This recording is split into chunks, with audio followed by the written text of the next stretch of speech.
मेरे प्यारे बच्चों, सुप्रभातम। पहले आप लोगों को मैंने समास और समास के भेदों का अध्ययन कराया कि समास के कौन कौन से भेद होते हैं। पिछले वीडियो में हम लोगों ने अव्ययी भाव समास का अध्ययन किया और इस वीडियो के माध्यम से आज हम लोग समास के दूसरे भेद तत्पुरुष समास के बारे में जानेंगे। यहां मैंने लिखा है दूसरा भेद तत्पुरुष समास। तत्पुरुष समास का संस्कृत भाषा में परिभाषा होता है उत्तर पद अर्थ प्रधान तत्पुरुषः। उत्तर शब्द का अर्थ होता है बाद वाला। पद जानते ही हैं, पद का अर्थ होता है शब्द, यानी बाद वाले शब्द। इसके बाद है अर्थ, उत्तर पद अर्थ, यानी बाद वाले शब्द का जब अर्थ प्रधान हो तब उसे हम तत्पुरुष समास कहेंगे। जैसा कि हम लोगों ने अव्ययी भाव समास में पढ़ा था, पूर्व पद अर्थ प्रधान अव्ययी भाव। जिस समासिक शब्द का पहला पद प्रधान हो तथा अव्यय हो उसे अव्ययी भाव समास कहते हैं, ऐसा हम लोगों ने जाना था। ठीक उसके विपरीत हो जाता है तत्पुरुष समास में, जिसमें पहला पद प्रधान न होकर के बाद वाले पद के अर्थ की प्रधानता होती है।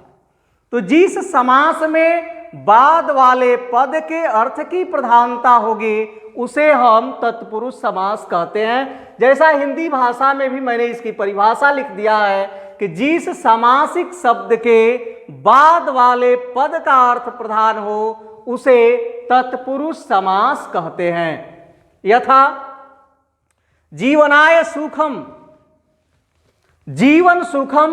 जीवन सुखम समस्त पद है और इसका विग्रह क्या है? जीवनाय सुखम। जीवनाय, जीवन शब्द में विभक्ति लगी है, कौन सी? चतुर्थी। तो यह बन गया है जीवनाय, यानी जीवन के लिए सुखम मीन सुख। और ये खोज रहा है जीवन के लिए क्या? तो सुख, यानी सुख जो है वह प्रधान है। और जहां बाद वाले पद का अर्थ प्रधान होगा उसे ही हम तत्पुरुष समास कहेंगे।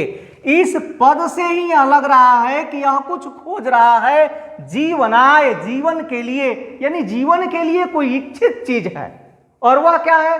सुख। तो बाद वाले पद के अर्थ की जहां प्रधानता होगी वहां तत्पुरुष समास होगा। ऐसे यहां इसमें लग गया चतुर्थी, तो ये चतुर्थी तत्पुरुष समास होगा। कैसे होगा हम आगे उसका भी अध्ययन करेंगे। अब आते हैं हम, व्याकरण शास्त्रियों ने लिखा कि अव्यय, यानी अव्यय अंग के आधार पर, अंग के दृष्टि से इस तत्पुरुष समास के दो भेद होते हैं। पहला होता है व्यधिकरण तत्पुरुष समास और दूसरा होता है समानाधिकरण तत्पुरुष समास। हम जानेंगे व्यधिकरण तत्पुरुष क्या है। तो व्यधिकरण तत्पुरुष समास, यहां मैंने लिखा कि जिनके पदों में विभक्तियां समान न हो, जिनके पदों में विभक्तियां समान न हो उसे ही व्यधिकरण तत्पुरुष समास कहा जाता है। यानी जब हम किसी भी समासिक पद का समासिक विग्रह करते हैं तो समासिक विग्रह करने पर जो दो पद या दो से अधिक पद अलग अलग होते हैं उन पदों में विभक्तियां एक समान नहीं होती हैं। व्यधिकरण का यही अर्थ है कि जिनके पदों में विभक्तियां समान न हो, कोई भी सामासिक पद जब हम उसका विग्रह करते हैं तो उन पदों में विभक्तियों में समानता नहीं होती है, उसे ही हम व्यधिकरण तत्पुरुष समास कहते हैं। और दूसरा है समानाधिकरण तत्पुरुष समास। समानाधिकरण कहता है कि जिसके सभी पदों में विभक्ति समान हो, यानी जिसके दोनों पद ही एक समान हो उसे हम समानाधिकरण कहते हैं। और समानाधिकरण के अंतर्गत आ जाता है कर्मधारय समास। जैसे पद बनता है नीलम उत्पलम, नील उत्पलम, यहां नीलम और उत्पलम दोनों में एक ही विभक्ति लगी है, लेकिन व्यधिकरण तत्पुरुष में ऐसा नहीं होता है। तो अंग के आधार पर अव्यय के आधार पर सब यहां तत्पुरुष समास के दो भेद हो गए, पहला व्यधिकरण और दूसरा समानाधिकरण। तो समानाधिकरण तत्पुरुष के बारे में हम बाद में पढ़ेंगे, जिसके अंतर्गत कर्मधारय समास आता है। अभी हम व्यधिकरण तत्पुरुष के बारे में पढ़ेंगे, जिनके पदों में विभक्तियों में समानता नहीं है और उसके आधार पर तत्पुरुष समास के भेद होते हैं 6। किसके आधार पर? व्यधिकरण तत्पुरुष के आधार पर। व्यधिकरण तत्पुरुष में तत्पुरुष समास के भेद होते हैं 6। और ये 6 भेद कौन कौन से होंगे? द्वितीय तत्पुरुष समास, तृतीय तत्पुरुष समास, चतुर्थी तत्पुरुष समास, पंचमी तत्पुरुष समास, षष्ठी तत्पुरुष समास और सप्तमी तत्पुरुष समास। ये 6 भेद हो गए। तो यहां सबसे पहले हम द्वितीय तत्पुरुष समास का अध्ययन करेंगे। द्वितीय तत्पुरुष समास की परिभाषा मैंने यहां लिखा कि जिस सामासिक शब्द का, जब किसी सामासिक पद का हम विग्रह करते हैं तो उस सामासिक पद का, शब्द का जो पहला पद होगा वह कर्म कारक में हो तथा द्वितीय विभक्ति में हो, उसे द्वितीय तत्पुरुष समास कहा जाता है। जिस सामासिक शब्द का पहला पद, 2 पद है और इन 2 पदों में पहला पद में यदि कर्म कारक लगा है, कर्म कारक है तो स्वाभाविक है कर्मणि द्वितीय, कर्म कारक में द्वितीय विभक्ति ही होती है। तो जहां प्रथम पद में कर्म कारक हो उसमें द्वितीय विभक्ति लगी हो, उसे हम द्वितीय तत्पुरुष समास कहते हैं। इसका एक बड़ा ही महत्वपूर्ण सूत्र है और इस सूत्र के अंतर्गत जितने भी पद आए हैं, जितने भी शब्द आए हैं, इन शब्दों में द्वितीय तत्पुरुष समास ही होता है। यह सूत्र तो एक में है, लेकिन समझने के लिए मैंने इसे अलग अलग पद करके लिख दिया है। लिखा है मैंने द्वितीय, श्रित, अतीत, पतित, गत, अत्यस्त, प्राप्त, आपन्नय। यानी द्वितीय तत्पुरुष समास होता है, किसमें होता है? श्रित में, अतीत में, पतित में, गत में, अत्यस्त में, प्राप्त में और आपन्न शब्द में। इतने शब्दों में द्वितीय तत्पुरुष समास होता है। अब जैसा उदाहरण से भी हम समझेंगे, यहां पहला मैंने लिखा कृष्णम श्रितः। कृष्णम श्रितः से पद बना कृष्ण श्रितः। मैंने समास में समझाया था कि समास की परिभाषा हम लोगों ने पढ़ा है कि जहां 2 या 2 से अधिक पद अपने विभक्ति चिन्हों को छोड़ करके एक पद हो जाते हैं। 2 या उससे अधिक पद जब अपने विभक्ति चिन्हों को छोड़ करके एक पद हो जाते हैं, उस एक पद होने की क्रिया को ही समास कहा जाता है। यहां भी 2 पद हैं, कृष्णम श्रितः। कृष्णम श्रितः में कृष्णम में विभक्ति लगी है द्वितीय, और इस कृष्णम का मूल पद क्या है? कृष्ण है। इस कृष्ण में जब हम श्रितः जोड़ेंगे तो यह कृष्ण श्रितः बन जाएगा और यह इसका सामासिक पद हो गया, यह इसका सामासिक विग्रह हो गया। उसके आगे जहां हम अध्ययन कर रहे हैं द्वितीय तत्पुरुष, क्यों इसमें द्वितीय हुई?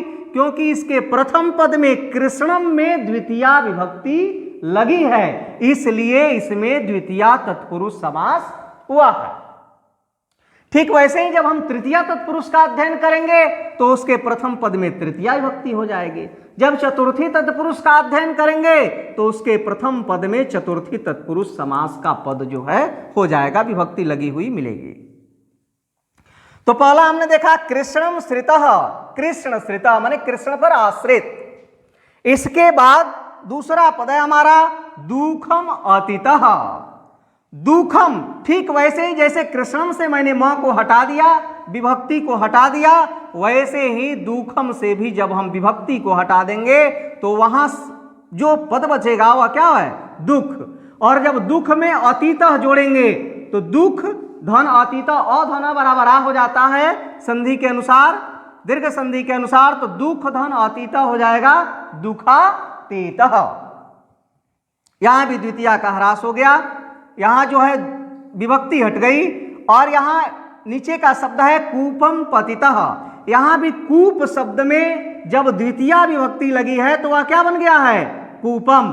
और समास में होता क्या है, विभक्ति को हटा देते हैं हम, तो इसमें भी जब विभक्ति को हटाएंगे तो म क्या हो जाएगा, हट जाएगा।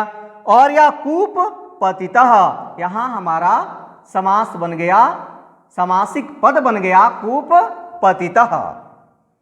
इसके आगे हम आते हैं तो ये लिखा अस्तम गतः, ये अस्त यहां मूल शब्द है, और मूल शब्द से जब हम विभक्ति को हटाएंगे तो ये म इसमें से भी हट जाएगा, ये अस्त है, ये गतः है, एक साथ मिला देंगे तो बन जाएगा अस्तगतः। नीचे के शब्द में जो नगरम शब्द है, इसका भी मूल शब्द नगर है, म यहां विभक्ति है, द्वितीया विभक्ति लगी है नगर शब्द में, तो वह नगरम बन गया है। और जब यहां से विभक्ति निकाल देते हैं समासिक पद बनाने के लिए तो नगर गतः यह पद बन जाता है। विभक्ति क्यों हटाते हैं, इसका अध्ययन मैंने पीछे ही कर लिया है कि जहां भी समासिक पद बनेगा तो उन पदों के बीच की जो विभक्ति है, जब हम समस्त पद बनाने लगेंगे तो उसे हटा देते हैं। यहां गए हम ग्रामम अत्यस्तः, ग्रामम ग्राम शब्द है, और ग्राम शब्द में जब द्वितीया लगी है तो बन गया है ग्रामम। और यहां भी जब हम विभक्ति को हटा देते हैं तो यह हो जाता है ग्राम, और ग्राम में अत्यस्तः जब मिला देंगे तो यह पद बन जाएगा हमारा ग्रामात्यस्तः। ग्राम म है, अ है यहां, और यहां भी अ है, दोनों अ जब जुड़ा तो आ हो गया, और ग्रामा और त्यस्त है ही, और ग्रामात्यस्त पद बन गया। उसके आगे का जो शब्द है धनम प्राप्तः, धनम, इस धनम पद में भी विभक्ति लगी है। धनम का मूल पद क्या है, धन है, और जब हम इसे समस्त पद बनाएंगे तो धन प्राप्तः, यहां क्या लिख दिया मैंने, समस्त पद बन गया धन प्राप्तः।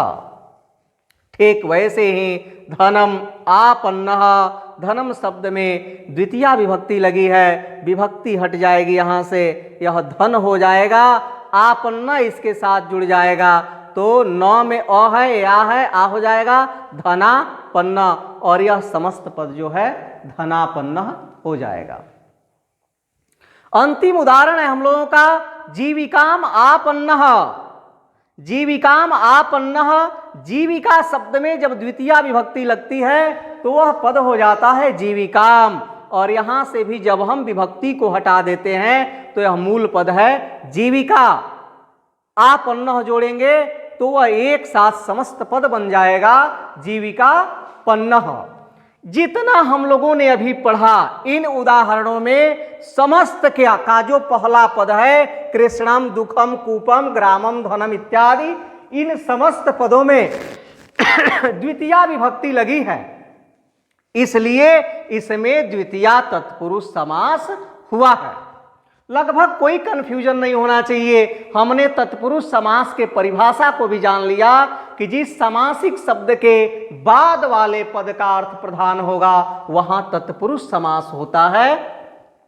अव्यय की दृष्टि से तत्पुरुष के दो भेद होते हैं, व्यधिकरण और समानाधिकरण। व्यधिकरण कहाँ होगा, जहां दोनों पदों में विभक्तियां जो है अलग अलग होंगे, समानता नहीं होगा। और समानाधिकरण तत्पुरुष वहां होगा जिसके दोनों पदों में विभक्तियां एक समान होंगे, और वैसा सिर्फ कर्मधारय समास में ही होता है। कर्मधारय समास में तत्पुरुष समास का ही अंग है। आगे हम लोगों ने द्वितीया तत्पुरुष समास के बारे में जाना, उसके उदाहरण के बारे में भी जाना। यदि मेरा ये आपको वीडियो अच्छा लगा हो तो आप इसे लाइक अवश्य करेंगे, शेयर करेंगे, और अभी तक यदि आपने मेरे इस चैनल को सब्सक्राइब नहीं किया है तो सब्सक्राइब अवश्य करेंगे। फिर हम मिलेंगे तृतीया तत्पुरुष समास के साथ, तब तक के लिए धन्यवाद।